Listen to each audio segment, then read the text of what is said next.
Yo les amis, c'est nouvelle avant l'heure. J'ai enfin reçu la nouvelle Cobra 4 Combo accompagnée du Ace Pro 2. J'ai très hâte. On va voir ça ensemble les amis pour un petit déballage et après une petite présentation aux petits oignons les gars. C'est parti.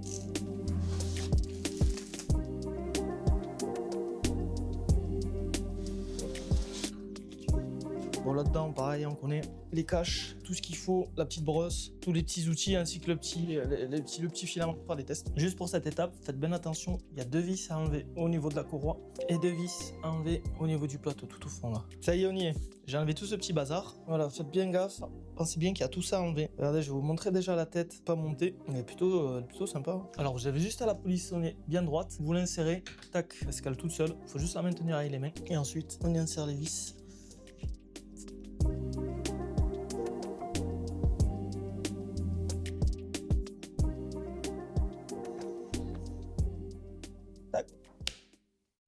Ben voilà, on y est. Ça m'a pris une demi-heure. On allume tout et allez, on voit ce qui se passe.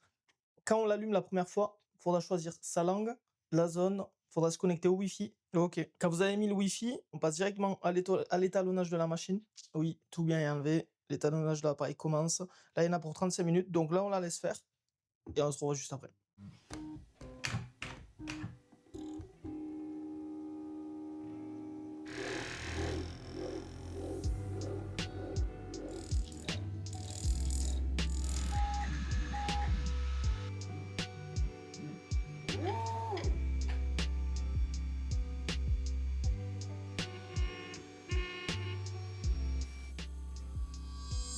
La calibration est finie, donc cette machine, c'est la nouvelle Anycubic Cobra 4 Combo. Elle est sortie en mai 2026, donc elle est toute récente. Ça veut dire que vous pourrez faire du multicouleur avec. Elle est équipée du Ace Pro 2 nouvelle génération. Vous pourrez monter jusqu'à 8 couleurs. Cela veut dire que vous aurez un changement de filament automatique, le séchage du filament pendant l'utilisation et le changement automatique de couleur pendant l'impression. C'est le but du multicouleur pour ces nouvelles imprimantes. On aura une dimension de plateau de 260 par 260 par 260, ce qui est plutôt confortable. On aura aussi la possibilité de monter jusqu'à 100 degrés pour plusieurs types de filaments. La tête, la vitesse d'impression est de 300 mm/s jusqu'à un pic de 600 mm/s. Elle est aussi équipée des buses en 0,4. On pourra monter jusqu'à des buses en 0,8, 0,6 ou en 0,25. Elle est aussi équipée d'une caméra en 720p pour pouvoir surveiller en direct vos impressions. Elle a un écran de 3,7 pouces tactile qui marche super bien. On peut aussi la connecter via l'application en reliant votre compte à l'imprimante via l'application Anycubic sur le téléphone. Le système peut accueillir jusqu'à 4 couleurs ou matériaux différents simultanément. Il est équipé d'un séchage actif allant jusqu'à 65 degrés. Il est aussi connectable jusqu'à 8 couleurs. Il est aussi équipé de puces RFID. Le seul bémol, c'est qu'il reconnaîtra que les puces de la marque Anycubic. Pour le paramétrage de l'Ace Pro, il faudra aller dans l'onglet filaments. C'est là où on contrôle chaque bobine pour lui changer la couleur ou le matériau. Vous aurez juste à cliquer dessus, lui indiquer si c'est du PLA ou autre, n'importe lequel. La couleur, on a tout le panel de couleurs. Et ici, on pourra ou faire le retrait ou une extrusion. On aura aussi l'indicateur de la quantité restante sur la bobine. On peut aussi faire directement le séchage de filament, la température de séchage et la durée. On choisit la température qu'on veut, de 45 à 65. On peut choisir la durée, 2 heures minimum jusqu'à 24 heures. Je vous ai mis en accéléré le changement de filament en intégralité pour voir exactement le temps que ça prend entre 2 bobines.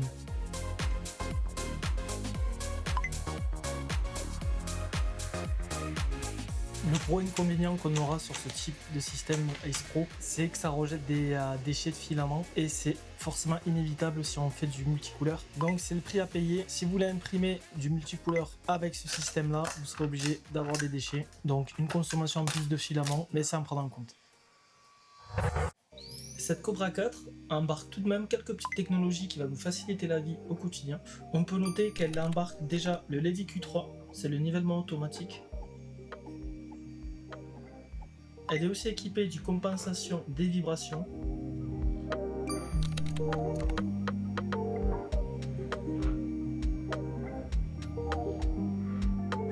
Elle embarque avec ça la calibration automatique du débit.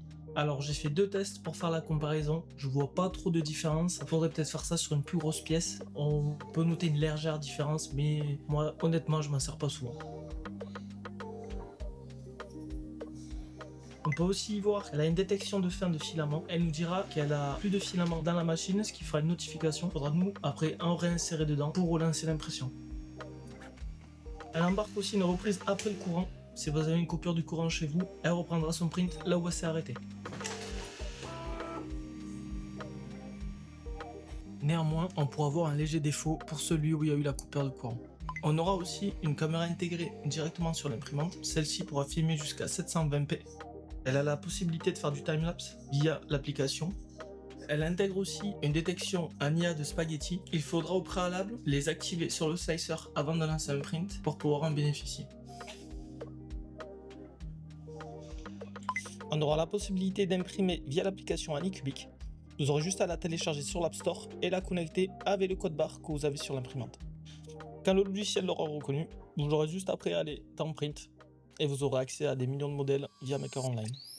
Elle aura la possibilité d'imprimer plusieurs matériaux grâce à sa buse pouvant aller jusqu'à 300 degrés et son plateau chauffant jusqu'à 100 degrés. On pourrait imprimer des filaments assez simples comme le PLA, le PETG, jusqu'à aller faire des filaments un petit peu plus techniques comme le ASA ou l'ABS. Néanmoins, on pourra noter quelques petits défauts concernant le ASA en termes de décollement de plateau et en termes de finition. Après, si on choisit du ASA, ce n'est pas forcément pour de l'esthétique, mais plus pour de la durabilité. À vouloir faire beaucoup de filaments, on pourra avoir une légère baisse de qualité quand on va faire du filament technique car elle n'est pas forcément prévue pour, même si elle le propose. On sera beaucoup plus adapté sur des imprimantes fermées style P2S ou S1 de chez Anycubic. J'ai ensuite procédé à plusieurs tests sur les performances de la machine. J'ai déjà commencé par un test de première couche. C'est un échec. Donc j'ai refait. Celle-ci a super bien adhéré au plateau, donc c'est plutôt pas mal. Première couche validée. J'ai ensuite procédé à une petite impression de surplomb pour dire qu'aussi le test est validé. Il n'y a pas de défaut majeur, c'est plutôt correct, ça c'est bien imprimé. Ça c'est très bien imprimé.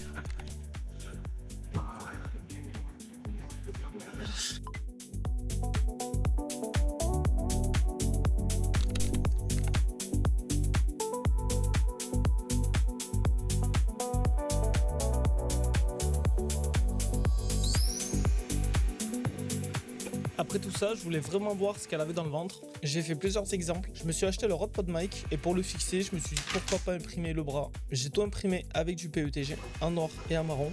J'ai fait un remplissage à 100% car le micro fait quand même 1 kg, on dirait pas. Je suis assez satisfait du résultat. Néanmoins, ça restera un petit peu léger en termes de solidité au vu du poids que fait le micro, mais je trouve ça correct dans l'ensemble. C'est sympa. Je suis ensuite parti sur un petit tableau 8 couleurs.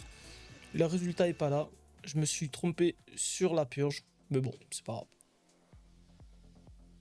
J'ai ensuite imprimé un petit rangement de pâté pour chien. Pareil, j'ai encore fait une boulette, j'ai oublié d'activer les supports. Après pour le reste, ça s'est super bien imprimé. Je l'ai fait un peu là avec du gris clair et du rose. Et puis voilà, je trouve ça pas mal. J'ai ensuite imprimé ces petits porte-serviettes, je trouve ça vachement pratique. Il y aura une petite boule coincée dedans et c'est ça qui tiendra votre torchon en place. Ça a plutôt bien été imprimé, il n'y a pas eu de souci. Je suis pas resté sur une défaite, donc j'ai réimprimé un petit tableau. Ça s'est bien mieux passé, d'être bien meilleure qualité celui-là. J'ai ensuite imprimé une lampe en plusieurs parties. Il faudra vous équiper d'un petit kit LED qui est vendu sur le site ou directement sur AliExpress.